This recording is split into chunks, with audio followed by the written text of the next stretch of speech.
a chance, there are a couple of binders over on this podium. If you come back, or you can peruse them if you like, take a look at those 3-ring binders. They're full of international and national exhibitions, one-person shows, invitational shows, juried competitions, and guest lecturing opportunities throughout the state, the nation, and indeed internationally across the world. So we're thrilled that she lives in our neighborhood, and I didn't have to go to Detroit to pick this exhibition up. But we had a great time putting it together, and I don't want to keep Nancy from this moment to share her work with us any longer. So let's give Nancy Callahan a warm welcome, and as she tells us about the games with our rules. Okay, we're going to try this mic because I have a very small voice. The thing that's so amazing to me is, like, I look around the room and all the familiar faces and friends that have come here tonight. It's like really touches my heart. I'm trying not to cry. Thank you so much. And very nice to see Jim Mullen here, because he was my mentor for many years and probably was the beginning of all of this. One thing I do want to say is this catalog that the college funded for me was a lot of really dedicated work by Tim Sheasley. And he's going to try to kind of fade into the crowd this evening, but without him, this never would have happened. It was like a thrill to have an exhibition that I didn't have to paint the walls myself. I didn't have to move the panels, pound the nails. Even Tim, one time when I wasn't looking, I needed to have one of the bedposts whittled down. And I said, "Where did that go?" And he goes, "Oh, I already did that, and it's already on the bed." And I was like, what artist has that opportunity? It's like such a rare experience. So he deserves a lot of credit, and he has my name on the catalog as being part of the creator of the catalog, but the lion's share was his work. On the very last page, there are acknowledgments and special thanks to so many people that have helped me along the way, and many of you are here tonight through encouragement or helping me cut a piece of wood or learn how to do some woodworking skills, or to learn a little bit about physics and electricity that I never learned about when I should have.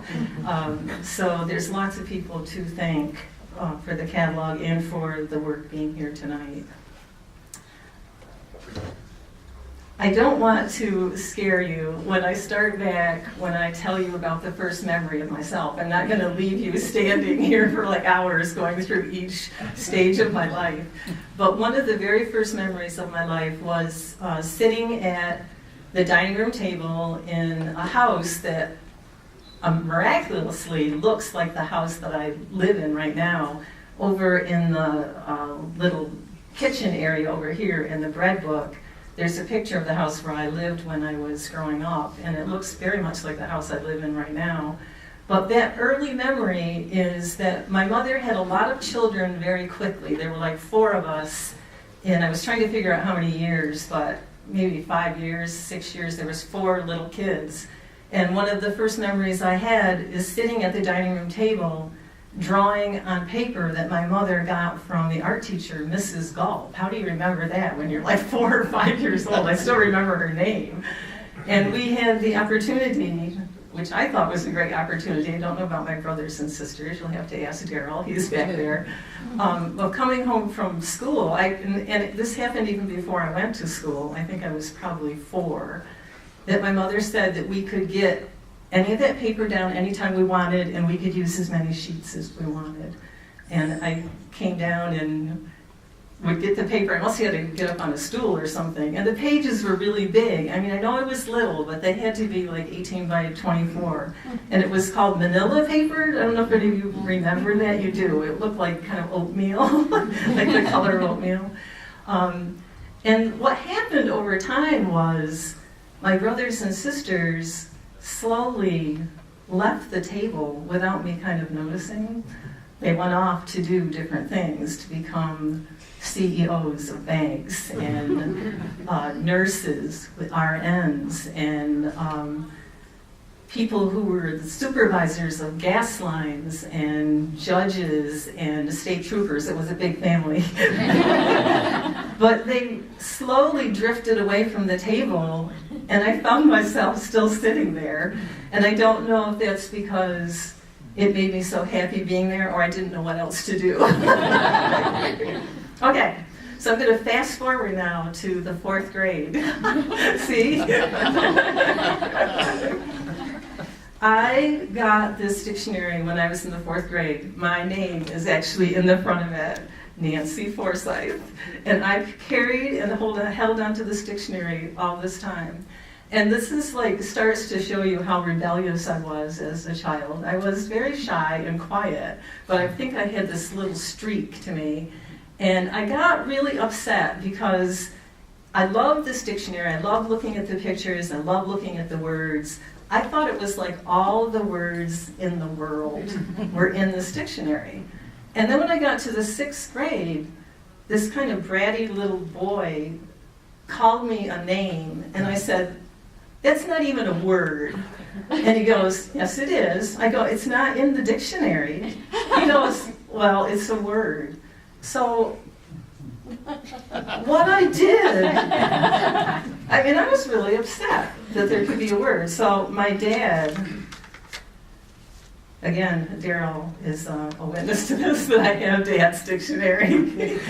And the back is off of it, and Dad tried to tape it with duct tape. And it has his name in the front, Robert Forsythe. And I would go into his office, which Daryl would realize, because he's actually represented on part of the bedroom over there, my dad. He was very smart and very good looking, but he was rather strict and a little bit aloof, and you didn't touch his things, especially in his office. But I would go into his office and look up words in this dictionary, and I loved this dictionary. And at some point, I think when I went to college, I actually took it without ever knowing it. But part of it was so cool was I really liked the really small type. Mine had really big type, which was really nice too, but this was really small. You could pack more words in it. So I thought this was all the words in the world in this dictionary. June and I took a trip to Cape Cod a few years ago, and we came on an antique store. And this dictionary is from 1892, and there are 2,010 pages in it. And this has a lot of words in it. And it has a lot of really nice pictures in it too, like really beautiful. And I used to actually take dictionaries to bed with me and like just look at the pages, look at the words, look at the pictures. Mostly in my dad's dictionary, I really like the thinness of the paper, the rattle of the paper. You'd think that maybe I would have become like a writer, but I think I was just looking at the words more visually, like they were like objects. Rhea, could you help me move this? This is like really heavy, just that top one. Okay, yeah. So then I started to think back. It's like, and this is what really made me mad, the difference between my dictionary and my dad's, is I thought, who is in charge of deciding what words are going to go in my dictionary and what words are not? And that seemed like that's a pretty big responsibility. And who does that? And what if they took out a word that I wanted in there? So it just like really upset me. So when I got this really big dictionary, I thought, okay, I'm going to look up and see how dictionaries are made. And I spent a lot of time doing research, and it's like an incredible process. The Oxford English Dictionary took 49 years to compile. And they were doing it on little tiny pieces of paper, like writing out the words. And there was like a lot of volunteers helping, writing out how many times a word appeared in a novel and what was the context of the word. I mean, it's like incredible. I mean, who does that? But then I realized that there actually is a person today who is the lexicographer of the Oxford English Dictionary, and she actually is responsible for removing words and adding words, removing words, like taking words away that we used to have. It's like crazy. But about the same time, again, I do a lot of research when I do a project, and I found out on eBay that a lexicographer had died, and they were selling the contents of his office or whatever, 2 tons of annotated words. Can you imagine? I really wanted to buy it. It's not good. So anyway, then I realized that every person that makes a dictionary has this control over what's in and what's out. And then the idea that dictionaries, hardcover dictionaries, are disappearing and everything's going to be online was almost like too much to bear. But I got thinking about this fellow on eBay who had died. I thought, what was he dreaming? Like, as he was coming to the end of compiling his dictionary, and maybe he was sick, or he was getting feeble and old, and he thought he wasn't going to make it. What was he dreaming?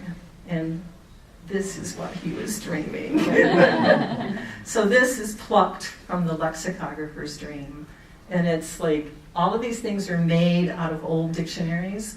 And then I recreated them and decided that they needed to go into a case, which I tried desperately to get somebody to make for me because I don't have any woodworking skills, but they didn't want to because I had to have it come apart so I could actually get it to the gallery.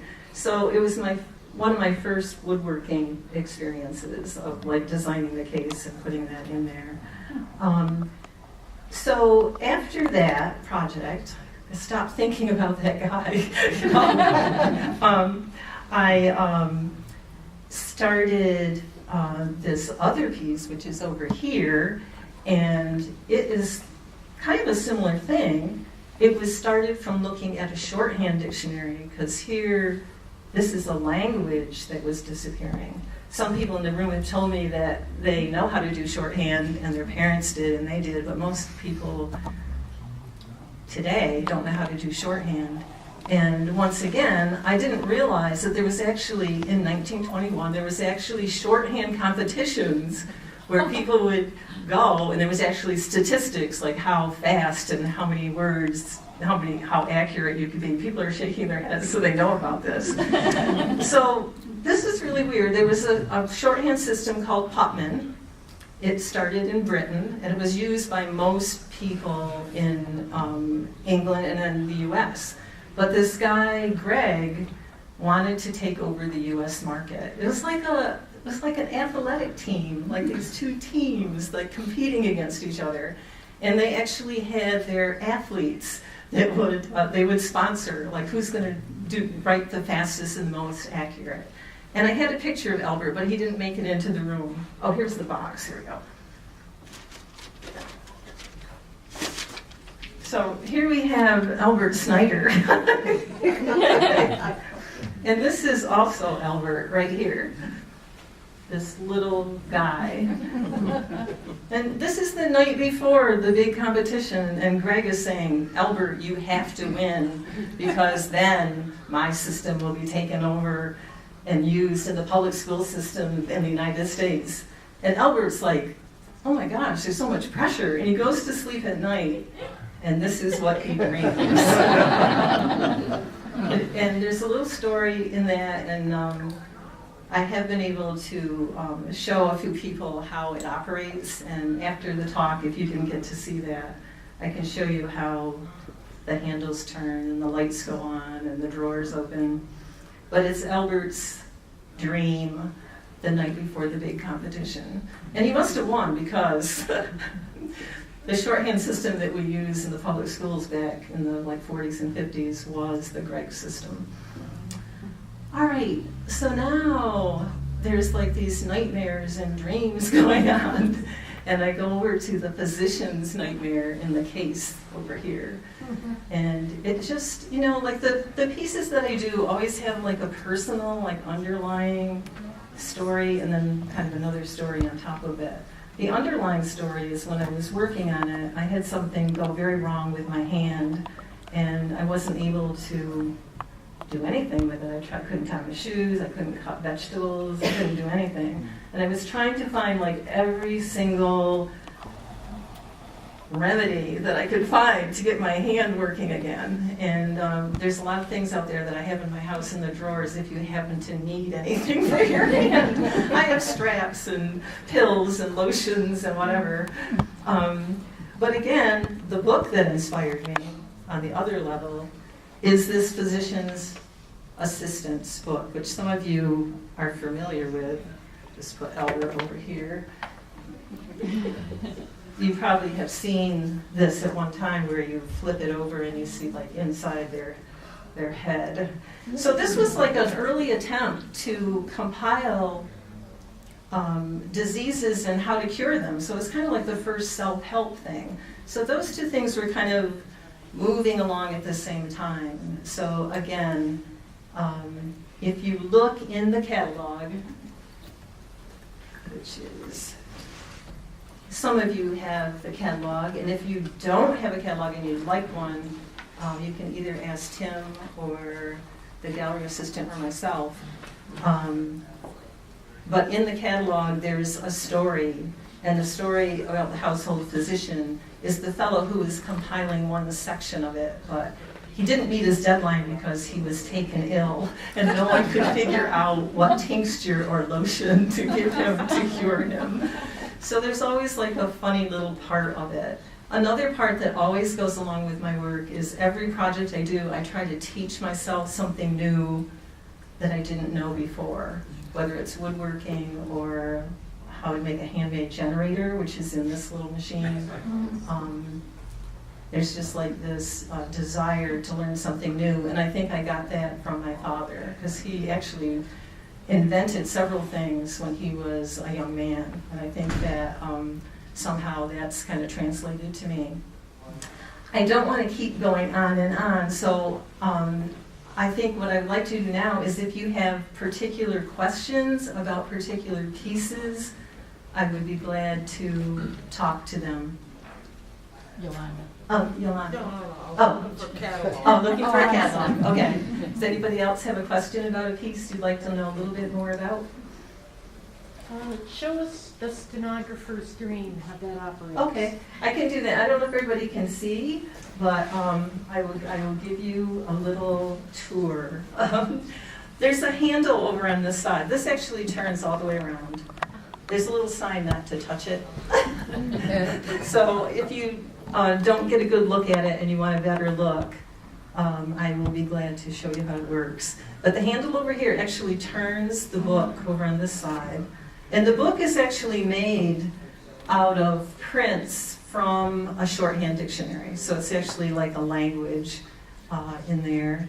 And when I turn this dial over on this side, there's actually a little story about Albert the night before he's in the competition. So you can, so it is kind of a book.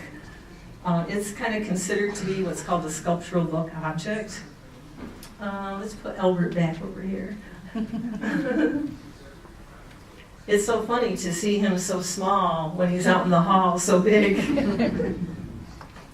But one thing that Albert dreamed about was games without rules, and that's actually where the show title came from. And under here, there's a little hand generator. So if I turn the generator, you can see the red light that goes on here. There's a little gauge over here that actually works in its kind of funky way. Over on this side, we have another part of the games without rules. There's a little light that turns on here. There's a little pen nib game being played inside of there. We've got a little magnifying glass so you can see things a little more closely. There is another book over on this side. It's in a little box. And this one is also made from a shorthand dictionary. And it's a little book that you can brush up on your shorthand skills.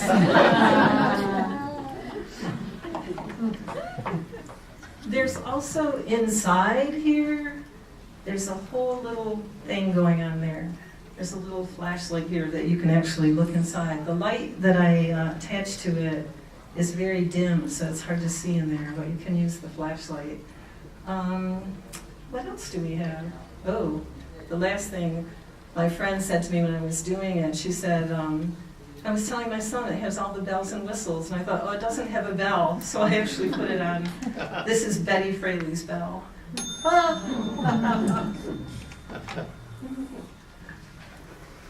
Anything else? Any other piece that you're wondering about? Oh, sorry. Yes, so glad you came, by the way. Me too. I have to leave in Okay. 10 minutes. But, All right, and I'm going to come back, good. of course. This is one of those inane, mundane questions. How long does it take to make something like that? How long do you spend making something like that? This piece right here, like a lot of people think that I found part of it. The only thing I did find was the wheels, and I actually built the rest of it. This piece, because it was very funny, because Joe is here tonight, Joe Meal, and I met him in the parking lot of Home Depot one day, and I said, he said, well, what are you doing? And I said, well, I'm trying to cut a hole in a piece of wood, which was like to put this gauge in here, and that hole, because I didn't know how to do it, took me 2 hours to cut it out with like a coping saw and then like sand it till I could get that gauge to fit in there. And he said, you know, they have things that are called hole saws that you can buy. And it's like, oh boy. So like probably the last one I did, you know, took me like, whatever, 5 minutes to make. But the whole project, this whole thing took me 6 months. I worked on it for 6 months. But I was making generators and learning about electricity and wiring and everything at the same time as trying to do this woodworking thing. So that's why it took so long. Any other questions about other pieces, or yes? Hi, I was just wondering if you could explain a little bit about the background and the meaning behind this piece here. The night flight? Yeah. Okay. I mean, I'm really happy tonight to have so many people say everything is like so playful and whimsical, but that's kind of a dark piece, as you probably have noticed. And one side of it is about the night that I actually left my husband, and the other side of it is like 1 year to the day later, getting on a plane and going to Hungary for an artist residency. And it's kind of comparing the two experiences of like entering a world of the unknown and not speaking the language and not knowing how I'm going to behave or act or even survive. So that's kind of what it's about. So you picked the dark piece. Other questions? Yes. I'd like to have you say more about the theater piece, the bedroom. Oh, the bedroom piece. Okay, that's funny because I don't know if my brother realized it, but my mother used to always eat crackers in bed. So it started out being about my mom and my dad. My mom was a little bit more, especially when she was younger, she was a little bit more playful, and my dad was a little bit more strict, a little bit more removed, a little bit more reserved. Not that he always was, but he had that kind of side to him. So it started out being like this funny story about my mom eating crackers in bed. And I actually did it before she died. And she thought it was really funny that I was doing it. She really laughed about it. My dad, of course, because he was much more orderly. Of course, it was a bone of contention, but yet they were married for like over 60 years. But as I was doing the piece, I also realized that it was about myself, that I have two different sides of myself. I have a very spontaneous kind of side that's kind of messy and like all over the place, and I have another side of myself that's like more logical. So I realized that my mom and my dad made me, who's like a combination of both of those things. And then I realized that maybe it was more universal too, that we all have different sides of ourselves that come forward at different times, but we're always trying to keep it in balance so that we're, I don't know, like a reasonable person, I guess, that we're not overly strict or overly messy or crazy. So that's kind of what that's about. So it has many layers of meaning. Yeah. Thank you. Anyone else? Nancy, Over there. do you keep a dream journal? And do you have, are you familiar with hypnagogic and hypnopumping? The No. states before and after waking? No, you're going to have to tell me more about those. Okay. I was actually in a dream workshop for 10 or so years, and some of my dream people are here in the room. Okay. Yeah. For real like- or dream people? Well, yeah. Both. Both. And I know that not everyone has the catalog, but I want to just read you one little part of the catalog. It's called The Artist is Dreamer, and it actually talks a little bit about my process, if I can find it. Not really sure where we put that. Can I just take that for a second? I'll trade with you. All right, this really speaks to how I go about making the work, and it's in the catalog of The Artist is Dreamer. Like a dreamer letting down their guard for the night, I give myself over to the work in the studio day after day, not knowing where it will take me. There are no carefully drawn sketches or thoughtfully formed plans or even a map to guide the way. Like a lucid dreamer, I open drawers to find springs and tubes and porcupine quills, bulbs to light and gears that want to be set in motion. I agree to perform tasks I have never been trained to do and stumble about for hours in unrecognizable territory. At the end of the day, I find myself somewhere quite unexpected. I think that's a good place to stop. Thank you all so very much for coming.